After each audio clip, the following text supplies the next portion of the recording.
লোকসভা ভোটের মুখে বিপুল পরিমাণ চোলাই সহ 4 মহিলা মাদক পাচারকারীকে গ্রেপ্তার করল আবগারি দপ্তর। বৃহস্পতিবার সাত সকালে এই ঘটনাটি ঘটেছে পুরাতন মালদা থানা পোপড়া স্ট্যান্ড এলাকায়। এদিন আবগারি দপ্তরে পুরাতন মালদা সার্কেলের ওসি মোহাম্মদ আসলাম শেখের নেতৃত্বে গোপনে অভিযান চালানো হয়। তাতেই প্রায় 156 লিটার চোলাই উদ্ধার করে আবগারি দপ্তর। এই ঘটনার পর ধৃতদের এদিন মালদা জেলা আদালতে পেশ করা হয়েছে।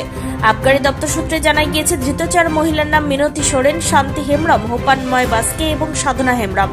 এদের বাড়ি পুরাতন মালদা থানা যাত্রাডাঙ্গা গ্রাম পঞ্চায়েতের বলাতুলি এলাকায়। ধৃতদের মধ্যে একজন মহিলা মাদক কারবারি এর আগেও চোলাই পাচারের ক্ষেত্রে গ্রেপ্তার হয়েছিল। পরবর্তীতে সে জামিনে ছাড়া পায়। আবগারি দপ্তর সূত্রে জানা গিয়েছে, লোকসভা ভোটের মুখে ব্যবহৃত খালি প্লাস্টিকের বোতলে বিপুল পরিমাণ চোলাই মজুত করেছিল অভিযুক্ত এই 4 মহিলা। সেগুলি পুরাতন মালদা থেকে একটি গাড়িতে করে ইংরেজবাজার ব্লকের বিশ্বনাথ মোড় এলাকায় পাচার করার পরিকল্পনা নিয়েছিল। সেই খবর গোপন সূত্রে জানতে পারে পুরাতন মালদা আবগারি দপ্তরের কর্তারা। এরপরই অভিযান চালিয়ে ওই 4 মহিলাকে গ্রেপ্তার করা হয়। Bureau report, news for Bengal.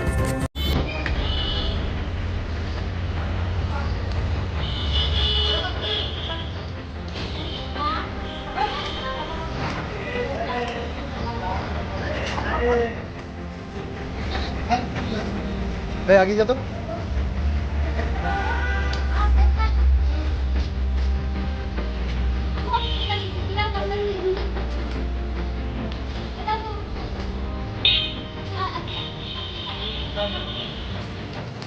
This channel does not promote or encourage any illegal activities.